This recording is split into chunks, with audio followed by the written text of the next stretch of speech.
we'll say something that each trailer did well, and then something that each trailer didn't do well. You want to play that game? Sure. Okay, so here's what Deadpool did right. I think it did a great job of sort of kind of repeating the tone from the original movie, carrying that kind of stuff over, being jokey about having unfinished CG and showing that kind of stuff, and then showing just enough at the end that keeps you sort of titillated and excited and wanting more.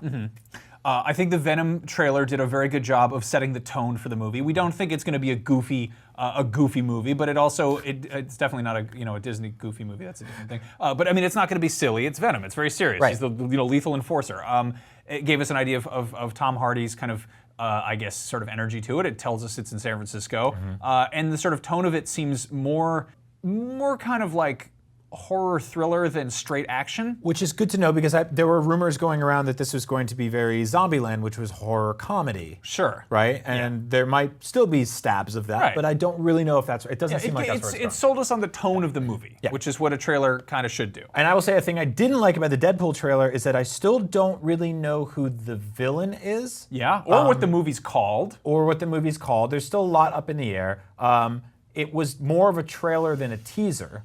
So yeah, I don't really have a ton of complaints about Deadpool, to be totally honest with you. Yeah, no, Deadpool's kind of nailing it. Also, let's just drop this. Look, the whole thing about Deadpool is that movie's out on Memorial Day weekend. It's out in May. It's out pretty soon, and it sounds like things are kind of on track there.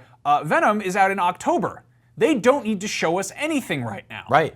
This wasn't a Super Bowl spot, and they just dropped it kind of between Solo and Deadpool, like right around there, or right after that, which are two movies that are coming out in a matter of months. They also, and I will add this, they teased this trailer with a poster yesterday that had Venom's face on it. It had his eyes. So you have his eyes, you have the logo, we got to see those for the first time, and then the trailer drops, and that Venom's not in it. Yeah, if you go to Reddit right now, one of the top stories obviously is people being excited about this trailer. And you go to the comments, and somebody was like, "Wow, I said that I wouldn't believe this movie was being made until I saw a trailer.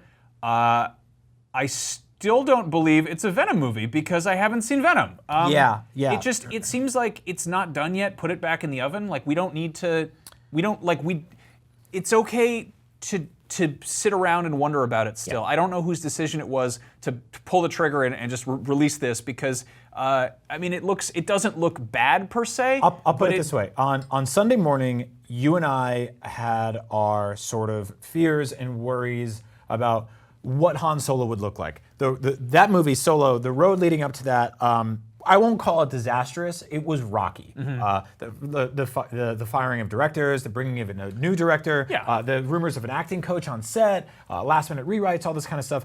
Having not seen a single frame of it, aside from like a leaked Russian product still, we didn't know anything. And then I saw the teaser, and the next day we got a full trailer, and I was like, okay, you know what? This film is gorgeous. I started reading up on all the people involved. I'm still not sold on the lead as really convincing me that he's Han Solo, but we are less than 5 months away from that film being out, and we went from knowing nothing to Entertainment Weekly do an entire week of interviews and reports. Now we're in. Now we get it. It seems like good timing too, because honestly, it reaches a point with some movies where by the time they finally come out, we're tired of talking about them. Yes. Like, we get this kind of like social media fatigue, and like we have so many discussions back and forth. Again, we are discussing Solo, we are discussing Deadpool 2, we are discussing Avengers Infinity War. These are movies that are coming out in a matter of months. Venom is coming out in October. It's too soon. It is too soon to be talking about this. There's a bunch of stuff that's happening this fall that we don't even know about it. It just seems like it's cutting in line. It is jumping the proverbial gun. I want to be positive about the Venom movie. I want to be excited about it. Tom Hardy's a great actor. Yeah, I think there is absolutely potential to tell a fantastic story there. But again, we don't need to be talking about it yet. Right. So let's move on. Hey, if you enjoyed our take on Venom, check out our casting of some other Spider-Man villains we want to see. We actually, I think, called Tom Hardy playing Venom in that one, so not bad. We also unboxed a bunch of Spider-Man action figures, so check those out and watch Up at Noon every Thursday at noon Pacific time on IGN.